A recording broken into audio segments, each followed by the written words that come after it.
Muy buenas noches. A continuación haré la presentación de mi proyecto de grado, cuyo título es la evaluación del desempeño y la afectación por sismo en la estructura del bloque de economía de la Universidad del Quindío.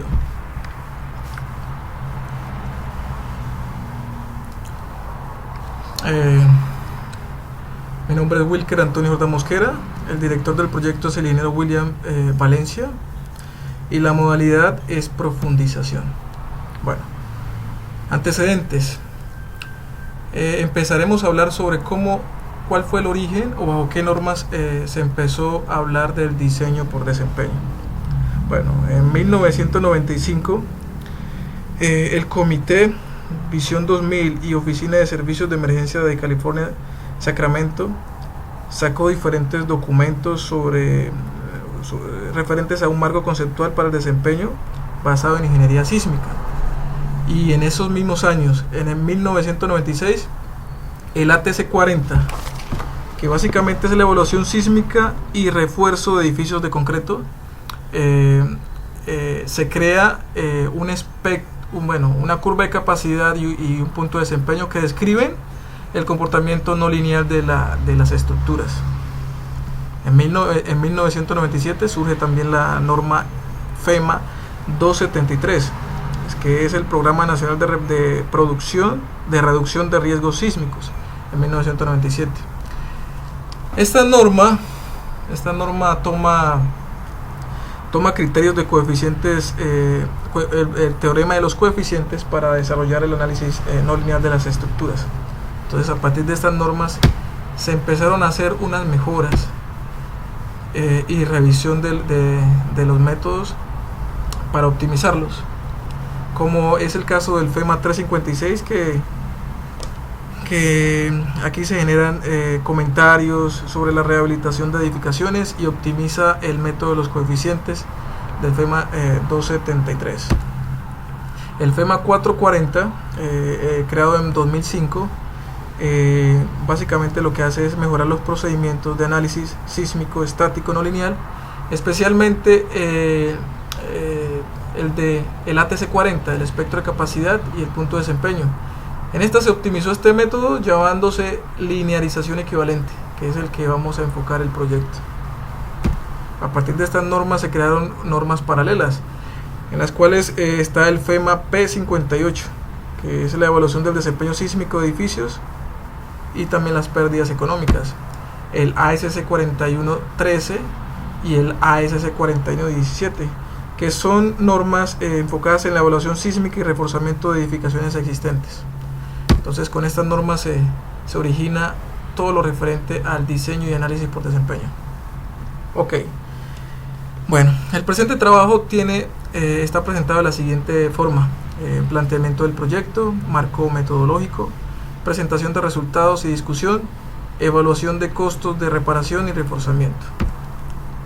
Planteamiento del proyecto. Bueno, quiero hacer un paréntesis aquí. Bueno, una especie de análisis, ¿sí?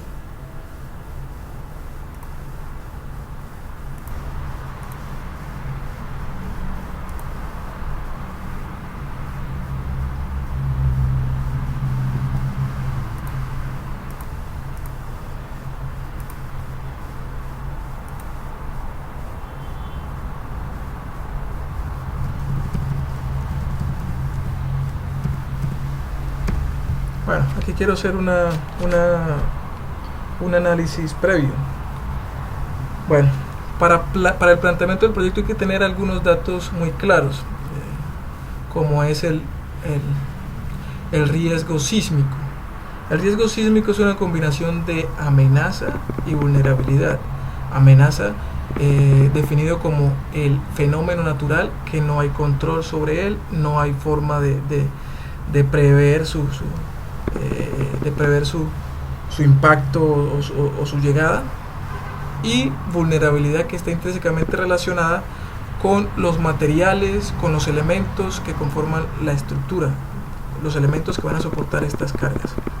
Entonces, teniendo en cuenta eso, estamos nosotros preparados para enfrentar estos escenarios. conocemos el comportamiento de nuestros edificios frente a estos escenarios, sabemos cuáles o en qué elementos es más probable la falla. ¿Sí? Esa pregunta es muy complicada, sobre todo en este momento, responderla, porque no tenemos precedentes y no hay mucha información actual en nuestra normatividad.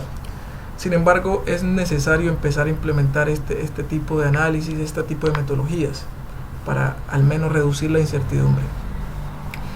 Entonces, ya con esta introducción quiero referenciar este proyecto en este sentido. El edificio de la Universidad, el edificio de Economía de la Universidad del Quindío está ubicado en un grupo, según la NSR 10, grupo 3, estructuras de atención a la comunidad. Este tipo de estructuras deben estar en funcionamiento o al menos habilitadas después de un terremoto. Entonces es ahí la importancia de conocer su comportamiento o su objetivo de desempeño. Entonces, por ejemplo, aquí hay una fotografía de la antigua estación de bomberos posterior a la catástrofe o al sismo de Armenia de 1999. ¿Sí? Entonces, por ejemplo, aquí se ve que los muros cayeron sobre los vehículos. ¿Y eso qué significa? Que la atención al desastre o a la comunidad se reduce. Aquí la estación de la Policía Nacional también tuvo daños muy considerados. Hubo muertos, 18 personas, 18 uniformados murieron y no tuvo funcionamiento como tal. Y finalmente tenemos a un barrio completo. Básicamente el 95% del barrio La Brasilia sufrió un desastre y una destrucción. Esto a qué nos lleva, esto nos lleva a replantear nuestra metodología de diseño y construcción. Entonces, básicamente lo que se pretende en este proyecto es definir el comportamiento del bloque de economía bajo diferentes escenarios sísmicos. ¿Sí?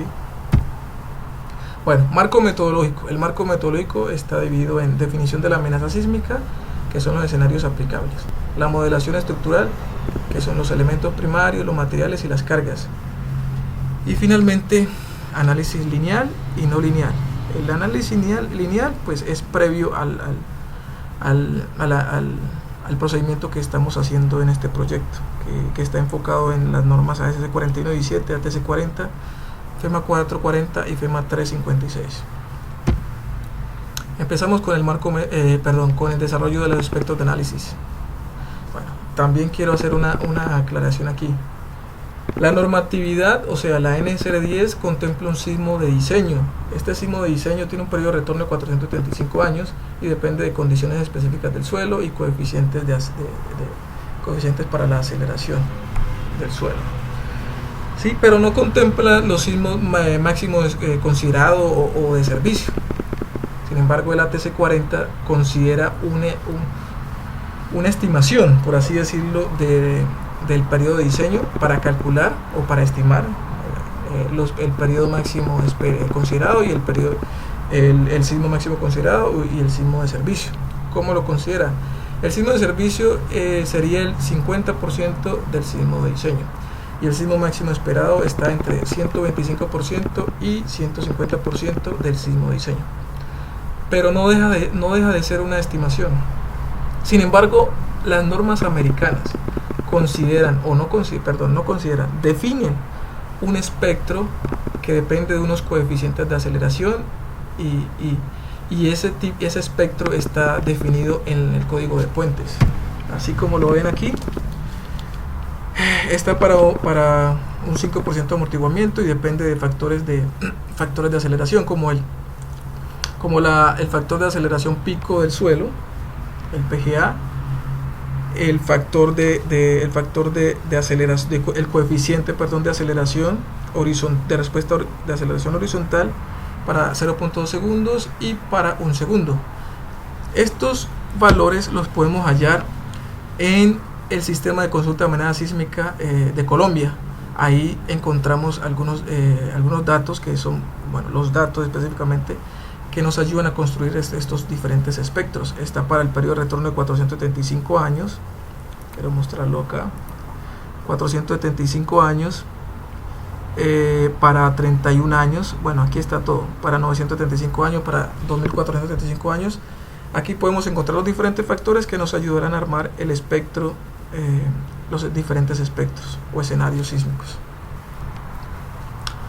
Bueno, a partir del análisis anterior se crean los espectros el espectro de periodo de retorno a 31 años, que sería el de servicio, el espectro de respuesta para el periodo de 475 años, que sería el espectro de diseño, y finalmente obtenemos el espectro de periodo de retorno a 2475 años, que sería el máximo considerado.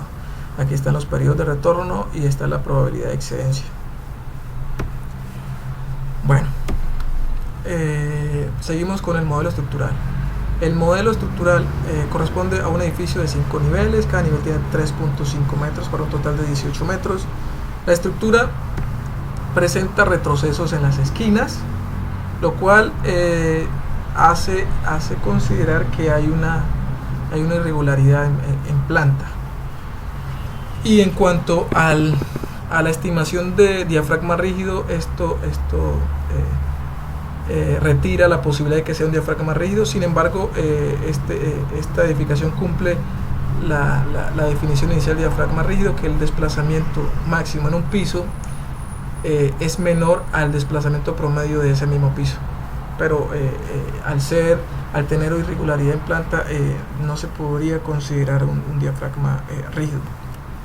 Modelo estructural. Para la modelación se usó el programa TAPS versión 2018. Los elementos fueron elementos primarios tipo frame, empotrados en su base. Las dimensiones y los reforzamientos se hicieron según los planos. Aquí están las dimensiones de algunas vigas, ¿sí? 60 por 50, varias vigas de diferente refuerzo, columnas, aquí está. Y algo también que quisiera aclarar es que la cubierta se modeló como tipo membrana. ¿Y a qué me refiero con tipo membrana? Que las cargas aplicadas en la cubierta tipo membrana, la idea es que transmitan esa carga a los elementos estructurales, o sea, básicamente que sirva como medio de transmisión de cargas. No hago análisis como tal de la placa como tal, entonces no lo modelé de una forma diferente. Entonces por eso se modeló como tipo membrana. El modelo estructural. Los materiales. Se usó concreto de resistencia a 28 megapascales a los 28 días. El módulo de elasticidad según la norma en el título C851 de la NSR 10. Un módulo de elasticidad de 24.870 megapascales. Aquí se puede ver el comportamiento de esfuerzo de formación del concreto para la máxima deformación y la rotura a 0.003, que es la máxima deformación del concreto. Para el acero de refuerzo, el módulo de elasticidad 200.000 megapascales, punto de fluencia 420 megapascales y la resistencia última a la tensión 540. Igualmente se hizo en el programa ese análisis o ese detalle. Aquí está los 420, acá está los 540 y este es el análisis del diagrama de fuerza de formación del concreto y el acero. Modelo estructural. Como se puede ver, se presenta una variedad de elementos. Cada color representa un tipo de elemento en cuanto a dimensión y en cuanto a reforzamiento. Entonces aquí se puede ver la gran variedad de elementos que tiene la estructura. O sea, se hizo el desarrollo de cada uno de ellos. Bueno, algo importante para mencionar. Normalmente en el diseño no se tiene en cuenta el agrietamiento, siendo esta una condición importante y necesaria. ¿Por qué?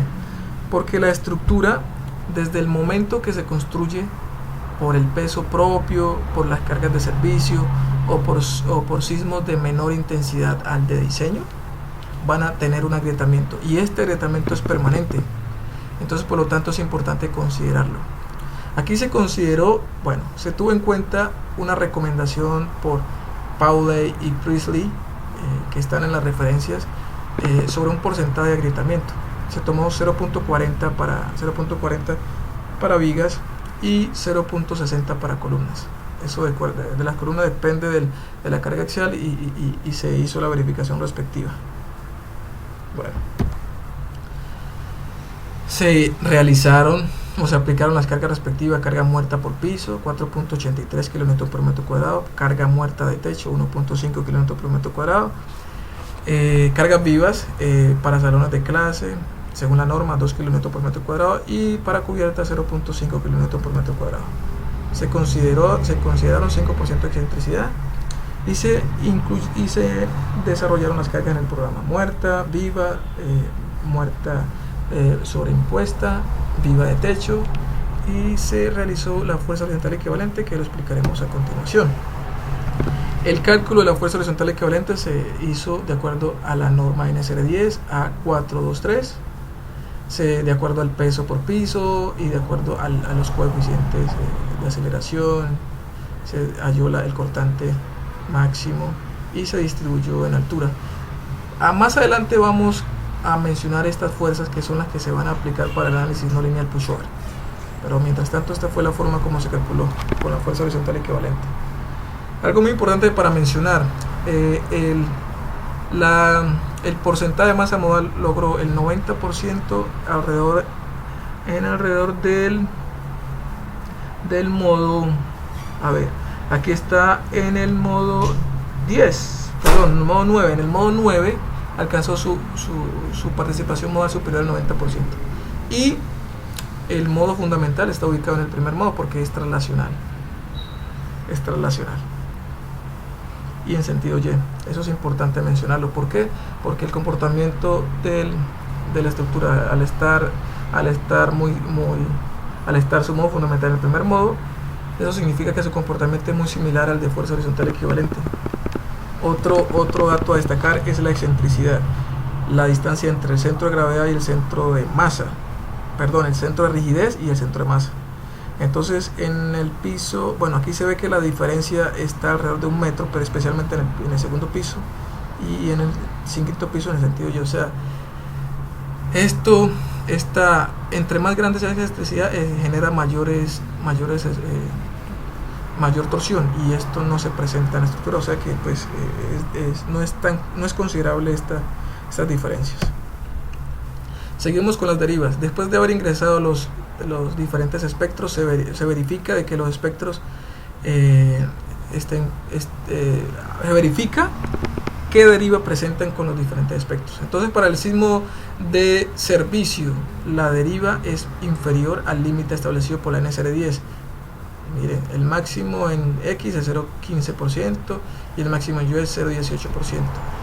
El sismo de diseño para un periodo de retorno de 435 años, ahí la deriva aumenta un poco más. En sentido X la máxima es 0.77 y en sentido Y la máxima es 0.91. Y las derivas del sismo con periodo de retorno de 2435 años en X está sobrepasando, especialmente en el piso 3, está sobrepasando la deriva, y en dirección Y también la sobrepasa. Bueno, ¿a qué se debe eso? Como lo mencioné anteriormente, los elementos fueron agrietados con un porcentaje estimado, y esto ¿qué consecuencia tiene? La rigidez reduce, la resistencia a cargas horizontales es menor, por lo tanto los desplazamientos van a aumentar. Entonces esa fue la causa del aumento del desplazamiento y de las derivas. Ahora continuamos. Bueno, algo muy importante que hay que tener en cuenta aquí: los desplazamientos que los vamos a tener en cuenta más adelante. Los desplazamientos en el techo, por ejemplo, esta tiene 18 centímetros, esta tiene 15 centímetros máximo esperado. Tengamos estos datos presentes: 18 centímetros. Bueno, análisis estático no lineal.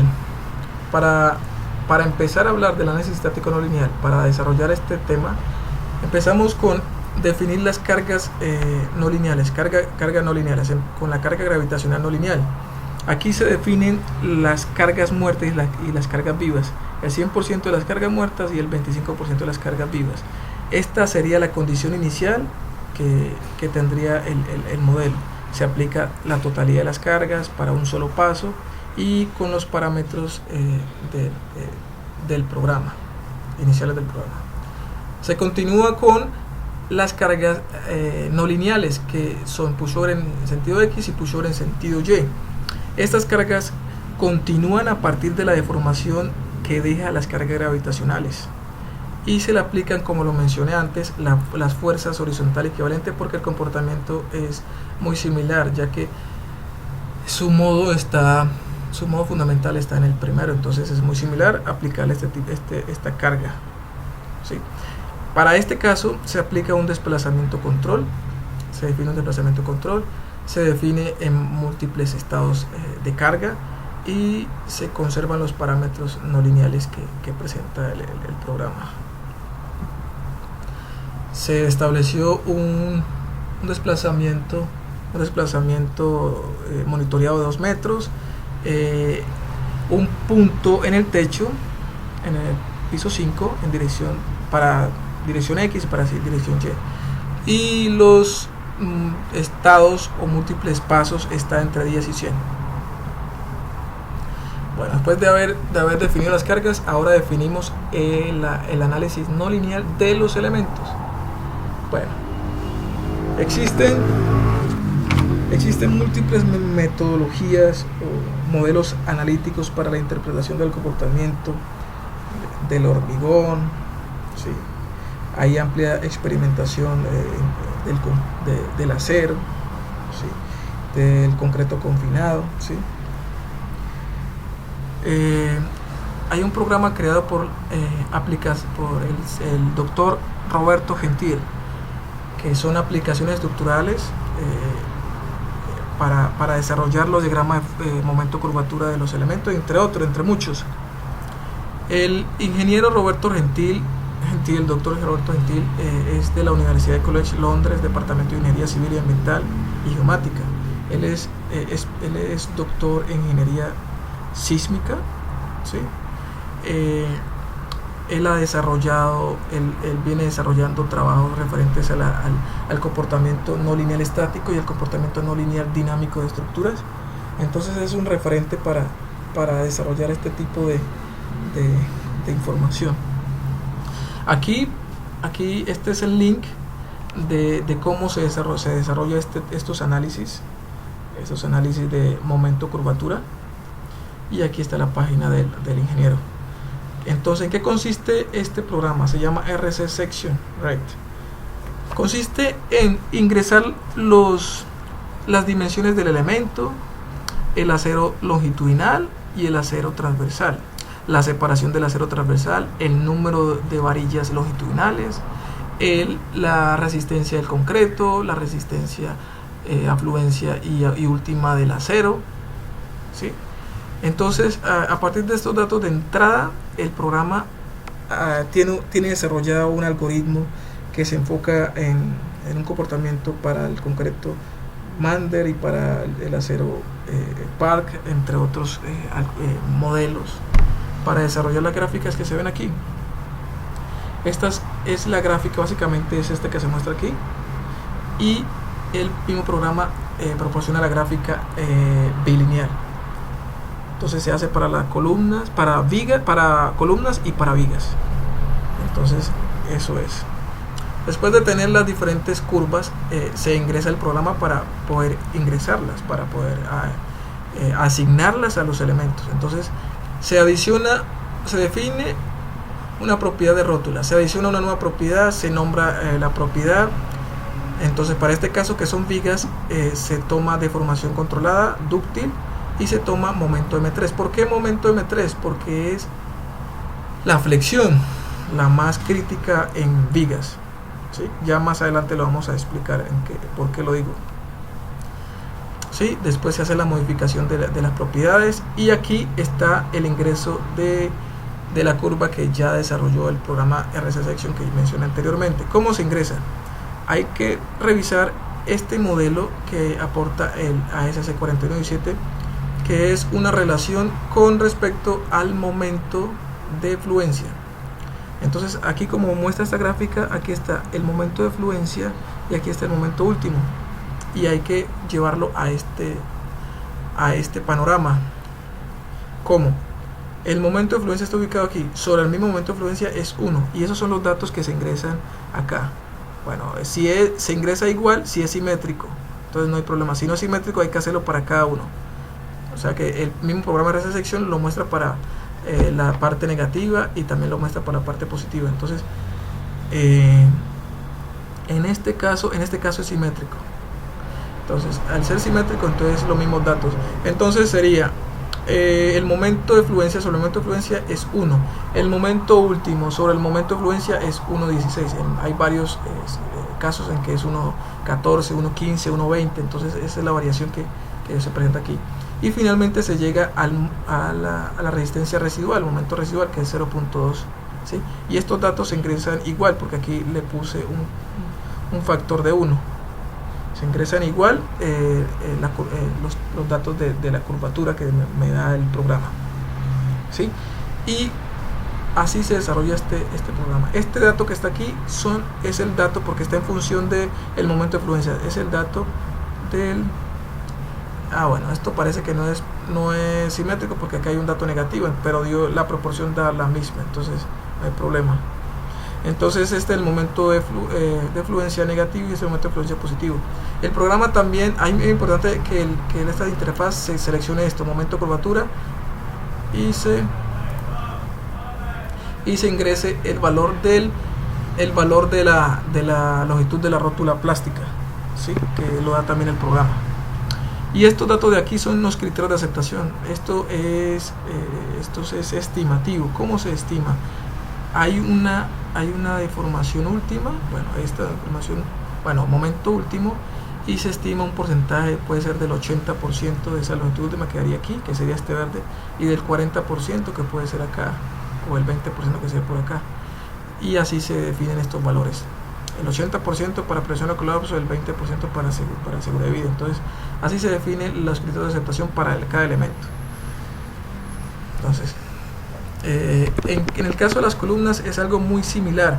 Sin embargo, hay ciertos criterios adicionales, como por ejemplo, se hace la misma selección de adición de propiedades, se define el elemento que se va a hacer la propiedad de la rótula plástica, se hace para una deformación controlada y se toma para la interacción carga axial y momentos biaxiales. Es muy importante seleccionar esta parte para columna, porque bajo estas cargas es que la columna tiene más probabilidades de fallo. Se modifica la rótula plástica de la misma forma, como una relación del momento de fluencia, ¿sí? Y adicional a eso, el programa tiene una interfaz que relaciona los momentos que se aportan acá con la interacción de la superficie. La interacción de la superficie, ese es con el diagrama de interacción de la columna, de los momentos de la columna, lo relaciona, y bajo esa relación está la rótula plástica, de acuerdo al momento que se vaya presentando. Entonces el programa inmediatamente lo estaría relacionando.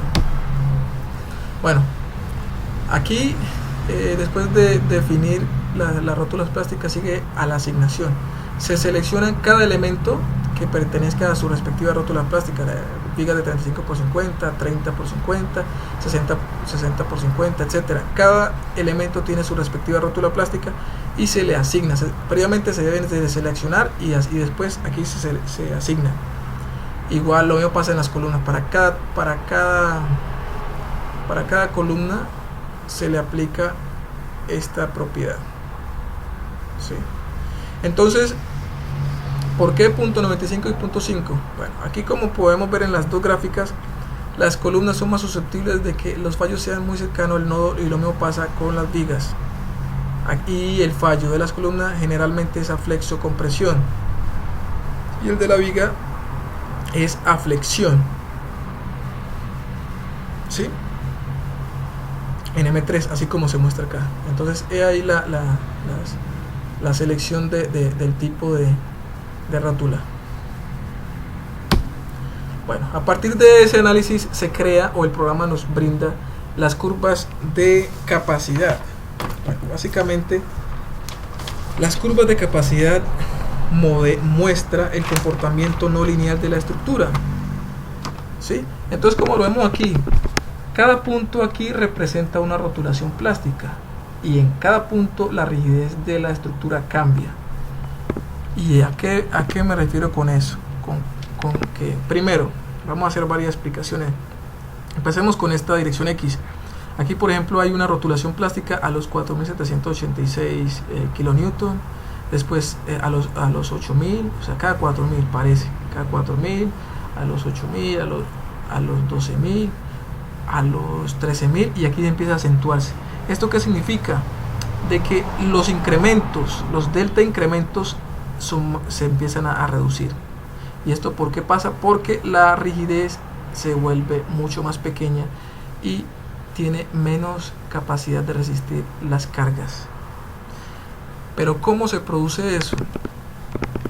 Esto aquí, así como lo muestro acá, cada vez que se va incrementando con el método pushover, se va incrementando las cargas laterales, en el edificio se van formando rótulas plásticas.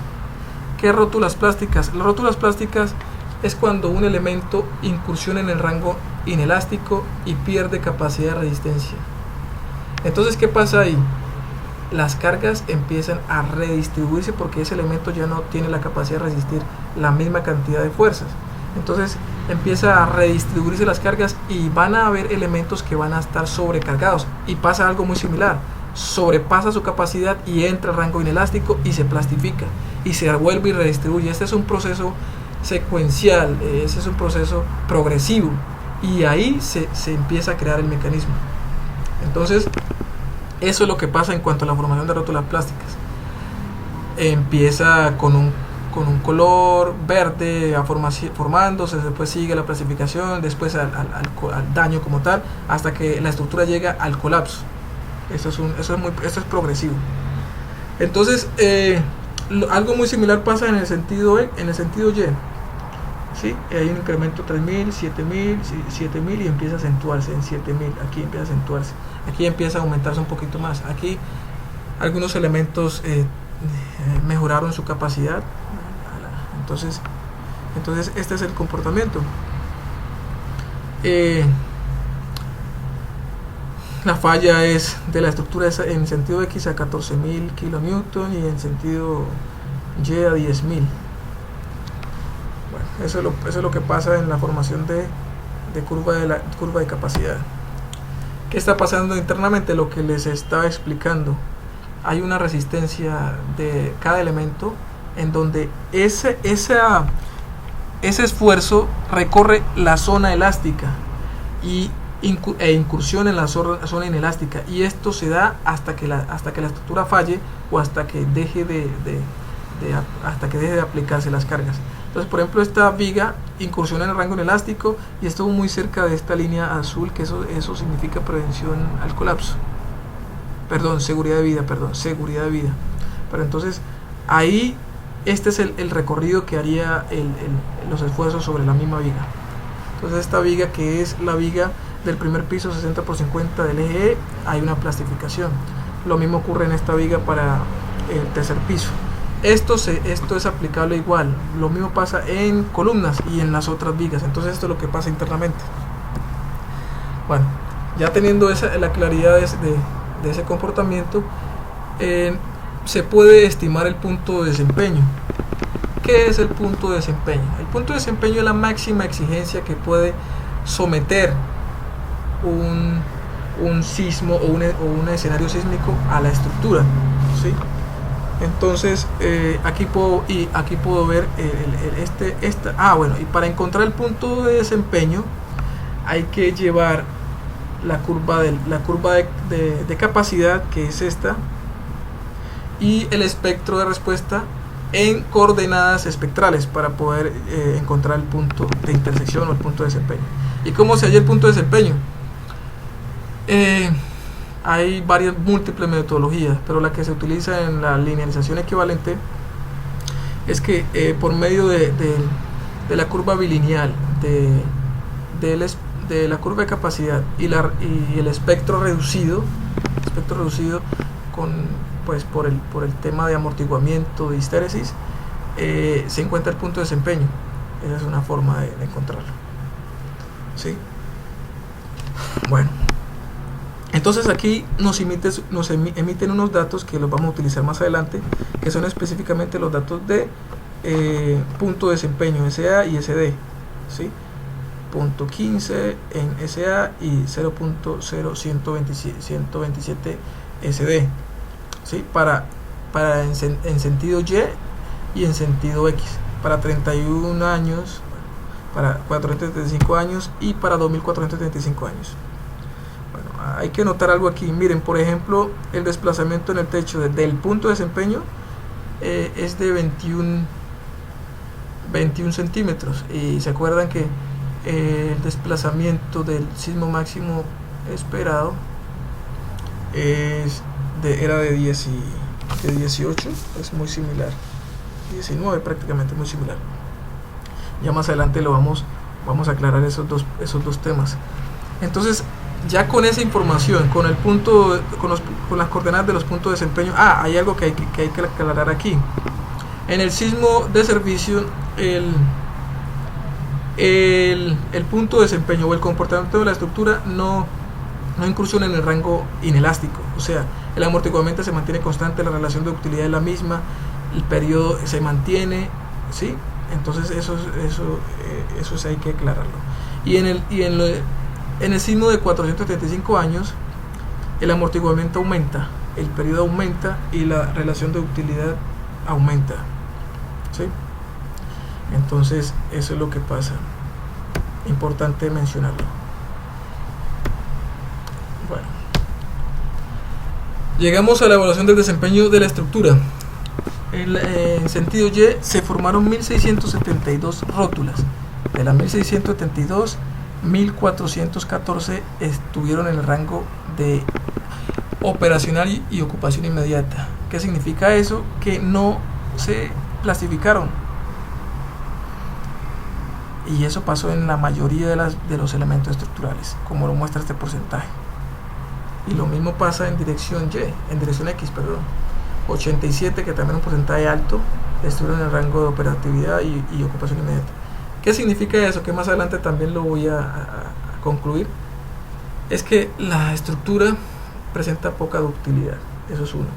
Segundo, el dato que les mencionaba, el desplazamiento en el techo del sismo máximo esperado. Bueno, que no lo aclaré anteriormente.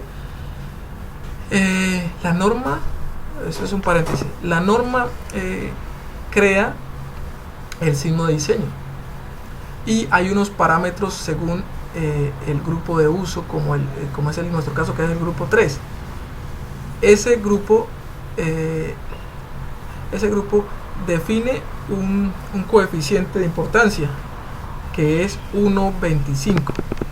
Entonces el espectro de diseño se multiplica por 1.25 y esa es la amplificación que se le hace al espectro para el diseño. O sea que se trabaja con el diseño máximo considerado, ¿sí? O sea que el espectro máximo considerado es muy similar al espectro de diseño del proyecto. Sí, eso es importante mencionarlo. Y el espectro máximo considerado tiene un desplazamiento en el techo de 19 centímetros. Y el punto de desempeño del espectro máximo considerado es 21.34, que también lo mencioné. ¿Qué significa eso? Que por esa razón la estructura, la mayoría de sus elementos no incursionan en el rango inelástico, no hay suficiente ductilidad, no hay suficiente plastificación, ¿sí? Eso es lo que pasa. Bueno, hay una condición necesaria que lo establece el ASC 4117 en el capítulo 7321, que es la aplicabilidad del procedimiento no lineal. ¿En qué casos se puede aplicar? ¿En qué casos? Cuando el espectro de capacidad, cuando el cortante generado por un sismo, en este caso el sismo de diseño, el 130% de ese cortante es superior al cortante generado por los modos superiores. Y esto, ¿qué pasa? En el sentido X, esto no se cumple, ¿sí? Estos son los valores del cortante de los modos superiores, y este es el 130% del cortante en el primer modo. Entonces en X esto no se cumple y en Y esto sí se cumple. Entonces por lo tanto el análisis no lineal en sentido X requiere requiere ser complementado con un análisis dinámico o un análisis cronológico. Sin embargo, en sentido Y podríamos tener un análisis de acuerdo a la aplicabilidad que solicita el ASC 4117. Sin embargo, en este proyecto se hizo igualmente en ambas direcciones. Bueno, para la evaluación del desempeño es necesario definir los criterios de aceptación o unos límites de aceptación. El libro Visión 2000 que define algunos límites para los daños, para daño leve, para daño moderado, para daño extenso y para daños graves, ¿sí? Que son los siguientes. Se puede hacer con los límites de desplazamiento en el techo o los desplazamientos espectrales. Este fue el dato con el cual se hizo el análisis. Bueno, entonces para el límite sin daño es el 0.7 por el desplazamiento de fluencia, el punto donde empieza a fluir la estructura. Para daño leve el límite está entre 0.7 de desplazamiento de fluencia y 1 del desplazamiento de fluencia.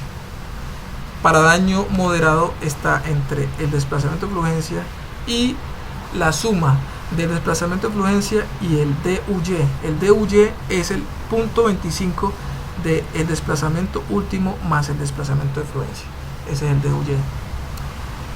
Para daño extenso es el desplazamiento de fluencia más el DUY y el desplazamiento último. Y para daños graves el desplazamiento debe ser superior al desplazamiento de último. Entonces, bajo estos criterios se establecen los límites límites de desempeño. Bueno, en esta gráfica se puede hacer un resumen de lo que acabo de decir, que la estructura tiene varios rangos de su comportamiento. El rango elástico, que sería el operacional, ¿sí? En donde no hay daño o el daño es leve, porque está al límite del desplazamiento de fluencia, ¿sí? Entonces está en este rango. Y está el rango inelástico, en donde hay incremento de esfuerzos o de cargas y se presenta la utilidad en la estructura. Y está seguridad de vida y prevención de colapso, que son estos datos 1, 2 y 3. Daño leve, daño moderado y daño extenso. Y llegando al límite, que ya sería el colapso, que sería mayor al desplazamiento último, ¿sí? En eso consiste. Bueno, a partir del análisis anterior se establecieron los límites mencionados y se grafican o se ubican los puntos de desempeño o los desplazamientos espectrales, que ya lo mencioné anteriormente. Entonces, para el sismo de servicio, que es acá lo muestra, está el límite superior es operacional. Bien, era de esperarse. Para el sismo de diseño, que es el de periodo de retorno de 435 años, el límite es seguridad de vida. Y para el sismo máximo esperado está entre el límite de seguridad de vida y el prevención al colapso, si estando muy cerca a prevención a seguridad de vida, ¿sí? Esto es en dirección Y. En dirección X, el punto de desempeño de servicio está, el límite superior es operacional, y tanto el sismo máximo considerado y el diseño está entre ocupación inmediata y seguridad de vida, ¿sí? Importante mencionar esa parte. Bueno, haciendo uso de las tablas del ASC 4117 y el ATC 40, se puede hacer una estimación del desempeño global de la estructura. El sismo de servicio en ambas gráficas estuvo por debajo del operacional. Entonces su clasificación es operacional. ¿Y qué significa operacional? No tiene daños, o los daños son leves, y especialmente en los elementos no estructurales. ¿sí? Para el sismo de diseño, en ambas situaciones el límite superior está en seguridad de vida. ¿Y qué es seguridad de vida? S3. Y S3 se refiere a daños extensos en vigas, daños por cortante, por cizallamiento en columnas, ¿sí? Presencia de rótulas, fisuración, hay derivas permanentes y notables, eso pasa, ¿sí? Aquí está elementos primarios, elementos secundarios y deriva. En los elementos tipo columnas, según el ATC40 y seguridad de vida, se han formado rótulas en sectores inferiores del edificio, de las columnas, como se menciona. Desplazamiento horizontal permanente, se aproxima al 2% de deriva, ¿sí? Eso pasa. Pérdida de recubrimiento, ¿sí? Agrietamiento por flexión y cortante en la región de la rótula que progresa hacia el nodo. Agrietamiento adyacente a la unión viga-columna. Bueno, eso es lo que se presenta en seguridad de vida. Y para el sismo máximo considerado, como lo mencioné, el punto de desempeño que podíamos, la curva de análisis que podríamos considerar es el sentido Y, y esta está entre seguridad de vida y prevención al colapso, si estando cerca a seguridad de vida. Entonces lo podríamos clasificar como seguridad limitada entre estos dos. Entonces ya sabemos el tipo de falla que generalmente se puede presentar, ¿sí? Que se podría estar estimando como control de daños, agrietamiento no limitado, como estabilidad estructural. Se han formado rótulas plásticas en las partes inferiores del edificio, lo que ha provocado un desprendimiento significativo por encima de las uniones, pérdida de recubrimiento. Entonces eso es lo que se presenta para el sismo máximo esperado en el edificio. S4, seguridad limitada. Bueno, ya habiendo clasificado el desempeño de la estructura, entramos a la estimación del costo. Para conocer la estimación del costo hay que saber el valor de la estructura, especialmente la estructura en concreto. 1.236 millones de pesos. Bueno, teniendo ese dato ahí, tengámoslo ahí. Se debe estimar el tipo de intervención. Existen muchos tipos de intervención, pero hay que hacer diferentes tipos de análisis, que es costo, viabilidad técnica, tiempo,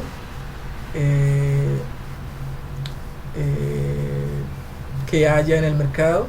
Son muchos ámbitos. Entonces, bajo ese tipo de análisis, yo hice una selección que no es la definitiva, es una estimación, ¿sí? Para tener en cuenta, que es utilizar materiales compuestos, el uso de polímeros con fibras de carbono, ¿sí? Esta metodología está creciendo mucho en el sector de la construcción y de la estructura. ¿Por qué? Porque son materiales que aportan resistencia, aportan ductilidad, son resistentes al fuego, aportan mucha durabilidad, ¿sí? Son de fácil construcción, ¿sí? No modifica la arquitectura ni las dimensiones del elemento, ¿sí? Entonces, bajo esa premisa fue que consideré o tuve en cuenta esta alternativa. Este método lo rigen diferentes normas como el ACI 440, 2R de 2008, el JBDPA de 1999, FIB 14 y FI 35, ¿sí? Estas normas ya son europeas. Entonces aquí, ¿cómo se instala o cómo se analiza? Bueno, previo a esto hay que hacer un análisis y un diseño, ¿sí? Así como se hace para un elemento de concreto reforzado normalmente, salvo que se le va a poner un área transversal del polímero, y eso va a representar una carga que va de acuerdo a sus condiciones mecánicas, ¿sí? Y se hace el mismo análisis, tanto para momento como para cortante, para flexocompresión, igual, lo mismo. Sin embargo, se tiene que considerar las condiciones mecánicas del elemento. Entonces es el mismo análisis para los polímeros, para las fibras de carbono. Entonces, ya habiendo definido el tipo de intervención, se hace una estimación. Quiero hacer un énfasis que esta es una estimación de acuerdo a la consideración que se presente en la rotulación plástica. ¿Cómo lo hice? Se identificaron los elementos rotulados y se realizó una estimación de cantidades de obra, ¿sí? Las cantidades corresponden a un porcentaje de las cantidades totales de los elementos rotulados, ¿sí? ¿Por qué digo esto? Porque primero hago el análisis no lineal e identifico la rotulación plástica, especialmente los elementos más críticos, ¿sí? Hago una estimación de cantidades y las cantidades son las que están aplicando a la superficie, a la cantidad de acero expuesto, a los elementos que fueron afectados o tienen secciones de concreto afectadas, ¿sí? Entonces básicamente me basé en esas cantidades y le hice un porcentaje porque no es toda la dimensión del elemento. ¿Por qué no es toda la dimensión del elemento? Como lo mencioné acá, para vigas solamente es una parte, la flexión. También se puede hacer otra parte acortante o se puede cubrir todo. Y en columnas es muy similar, una parte o se puede cubrir todo, ¿sí? Entonces de esa forma se estimaron las cantidades. Y en cuanto al presupuesto, se incluyó análisis de precios unitarios que pues son de acuerdo a los valores que están en el mercado de productos SICA, de varios productos que están en el mercado. Bueno, finalmente llegamos a la conclusión, a las conclusiones. Este proyecto resalta la importancia de realizar análisis no lineal, ¿sí? Porque permite estimar los elementos más susceptibles a sufrir daños y esto permite tomar decisiones, ¿sí? Y predecir el mecanismo de colapso. Entonces es muy importante considerar en el diseño el análisis no lineal, especialmente para la toma de decisiones. Otra conclusión es que el 84% de los elementos rotulados en sentido Y se encuentra en el rango de ocupación inmediata y el 87.44% se encuentra en el rango de ocupación inmediata en sentido X. Esto, como lo mencioné anteriormente, significa que la estructura presenta poca ductilidad. Y esto es de resaltar porque cuando la estructura se aproxima al rango de poca ductilidad, la falla está muy cercana a una falla frágil. Entonces es muy importante generar ductilidad en los elementos. Bueno, el costo de reparación representa un 39.3%. ¿A qué hace referencia a eso? Que una definición a tiempo del objetivo de desempeño de la estructura, además de salvaguardar vidas, permite una disminución de costos de rehabilitación estructural, ¿sí? Entonces, he ahí la importancia de establecer esta metodología en los diseños o implementarla en la normatividad. Otra conclusión es que no se cumple el criterio de aceptación para el sentido X, como lo mencioné anteriormente, porque el 130% de la fuerza producida por el primer modo es inferior a la fuerza cortante producida por los modos superiores en sentido X. En Y sí se cumple, por eso el análisis está aunque se hizo para ambos, se tuvo más en cuenta la dirección Y. Y se requiere complementar los datos del sentido X por un método de análisis dinámico o cronológico. Bueno, respecto a la comparación de los drift de entre pisos, el sismo de servicio de 31 años de periodo de retorno no supera el límite operacional. El sismo de diseño de 475 años no supera el límite de seguridad de vida. Y el sismo máximo considerado supera el de seguridad de vida, pero está por debajo de prevención del colapso, ¿sí? Entonces la clasificación estimada de la estructura sería la siguiente: para el sismo de servicio operacional, para el sismo de diseño, seguridad de vida, y para el sismo máximo esperado, seguridad limitada, como se explicó anteriormente. La estructura alcanza su máxima rotulación plástica en sentido Y con un desplazamiento de 47.13 centímetros y en la dirección X con un desplazamiento de 50.4 centímetros, y estos son las columnas que se rotularon en el primer piso. Bueno, finalmente aquí les muestro la estructura, el bloque de economía de la Universidad del Quindío. Este es el bloque de economía, y aquí pueden ver, esto de acá sería el bloque de ingeniería, este es el bloque de ciencias básicas. Entonces ese es el panorama general de la edificación.